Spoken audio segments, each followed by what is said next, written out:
Alam mo, Tina, naranasan ko na mamuhay sa ibang bansa. Napakahirap. Pero alam mo kung magninegosyo ka pa, mas lalong mahirap.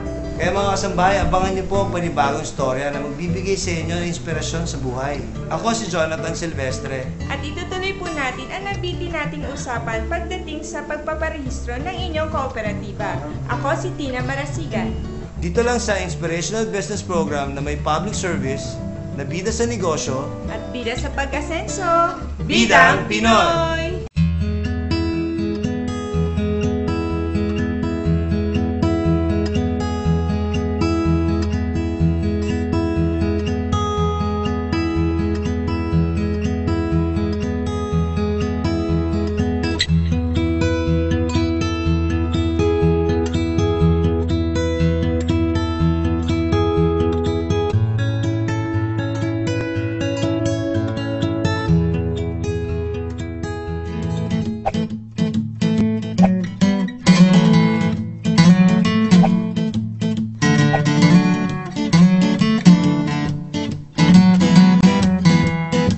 Mabait po talaga ang Diyos.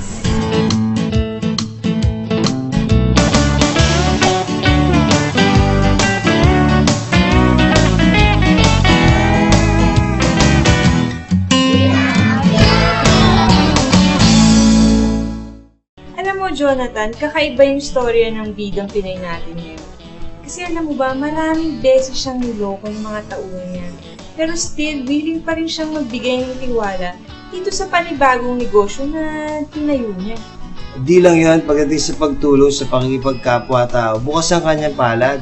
Alam mo ba yung bidang Pinoy natin, nagsimula lang siya mag-fabricate ng machine. Tapos ngayon, ang dami niya na negosyo. Maraming pinagdaanan ng ating bidang Pinoy. Andyan yung pagsubok, pero hindi siya nagpatalo, bagamat nagsumika pa siya. Tama ka dyan, Jonathan. Kaya kilalanin na natin ang ating Bidang Bidang Pinoy! Galing sa isang mahirap na pamilya sa China si Gary Ang. Kaya nagdesisyon siyang makipagsapalaran at magpursigi upang makaahon sa buhay. Una-una yung pamilya ko, gusto din na ako makakumita para makaumasenso yung pamilya. Nang nagdesisyon pumunta sa Pilipinas at magnegosyo, alam niya sa kaniyang sarili na magiging mahirap ang pamumuhay dito dahil sa di nakasanayang lengguwaheng ginagamit. Yung manager niya mismo lumoko sa kanya. Unti-unti, kapag nagdi-deliver ng drum, hindi niya ipinapasok kay Gary. Hanggang sa dumating yung panahon, unti-unti nawala kay Gary, napunta na rin mismo sa manager niya. Yung business niya, pinaghirapan niya. Yung panahon ng kahirapan, lahat ng meron ako maliit ng machine shop. Halos lahat mga machine, nabenta ko na lahat. Marami ring sinubukan negosyo si Gary, ngunit halos lahat ay nalugi at kung minsan ay naluloko pa siya ng mga kasosyo. Yung isang drum ko, negosyo, hindi maganda, takbo. Dahil dinuloko ako yung katiwala ko. Dahil dito, unti-unting naubos ang kanyang ipon, pati na ang lahat ng kanyang mga na-invest na gamit. Siguro masyado ko tiwala. Hindi ko nga ng chik-chik sa mga ginagawa niya. Doon na ako nakulang. Masyado bitawan sa lahat mga bagay. Pati pera, pati mga customer, sila lang mismo nakakausap. Sa kabila ng kaliwat ka ng problema, hindi siya nawala ng loob at magpatuloy pa rin.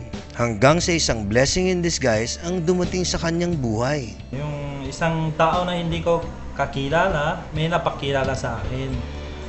May kailangan sila ng machine. Sa advertising yun tinawagan siya kung meron daw ba silang ganitong uri ng makina o order siya.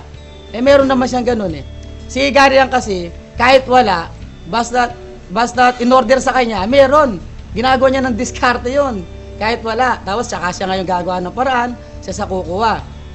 Yung mismong taong yun, nag-down deposit sa kanya. Yung pinang-down sa kanya, hindi lang 100,000, milyon yun Sumobra pa doon sa pinambili niyang machine. Dire-diretso na yung niya. Yan, nakabili uli siya ng mga makina para makapagpatuloy siya sa negosyo niya.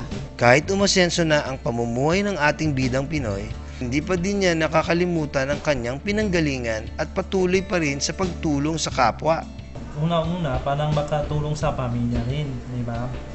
Pangalawa, sa isip ko, sa puso ko, kung mayroon ako kumikita para makatulong sa mas mahirap sa iyo. Yan ang nakalagay sa puso ko. Si Gary, Chinese mang maituturing, ngunit tunay na bidang Pinoy.